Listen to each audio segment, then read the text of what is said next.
And the first compound on the performance enhancers list is creatine. Creatine is a natural compound synthesized from amino acids glycine, arginine, and methionine. Once synthesized, it is stored and used as a buffer in a form of phosphocreatine to rapidly produce ATP, the main source of energy in the cells from its precursor ADP. This reaction is catalyzed by the enzyme creatine kinase, a crucial biologically active compound and a biomarker. Imagine this. Every time when you use up your ATP to produce energy, creatine replenishes the ATP storage. So every time when muscles or brain need to work hard and its energy demands increase, creatine is there to provide the required energy. That's why it is so popular among athletes, both professional and amateurs, and just recreational athletes and regular gym and fitness enthusiasts.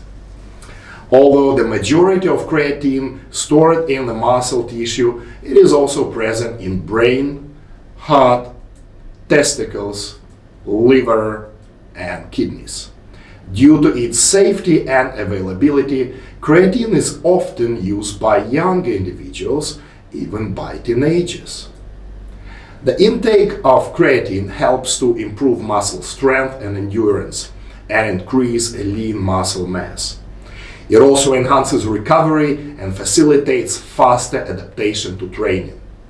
Creatine pushes up the anaerobic threshold, but not the aerobic capacity. However, overall, it does increase the capacity for the physical workout. Medical uses of creatine. Creatine was found helpful in treatment of muscular dystrophies, although it didn't show efficacy in treatment of ALS and Parkinson's disease. It was found to slow down the brain atrophy in patients with Huntington's disease. Creatine is used in treatment of myocardial ischemia and arrhythmias that happen because of the myocardial ischemia. Creatine lowers lipids, the bad cholesterol, and triglycerides in blood. It lowers HbA1c levels in diabetes type 2 patients and improves bone condition in individuals with osteoporosis. Creatine improves cognitive function, cognitive processing, and even decrease the severity and enhance the recovery from the traumatic brain injuries.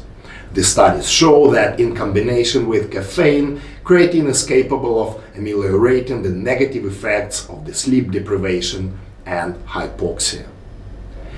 It was found clinically effective in children with global development delay, autism and autism spectrum disorders, and individuals with intellectual disability. Whether young, old, pregnant, professional athlete, or diabetic patient after heart attack, many can take it and benefit.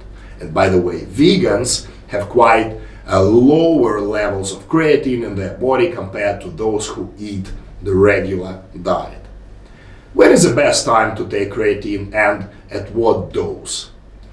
Studies show that best outcomes are achieved with creatine taken in a dose of at least 5 to 8 grams per day, preferably post-workout.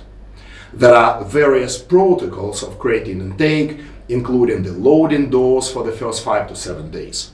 Whether loading is done or not, creatine is going to work anyways.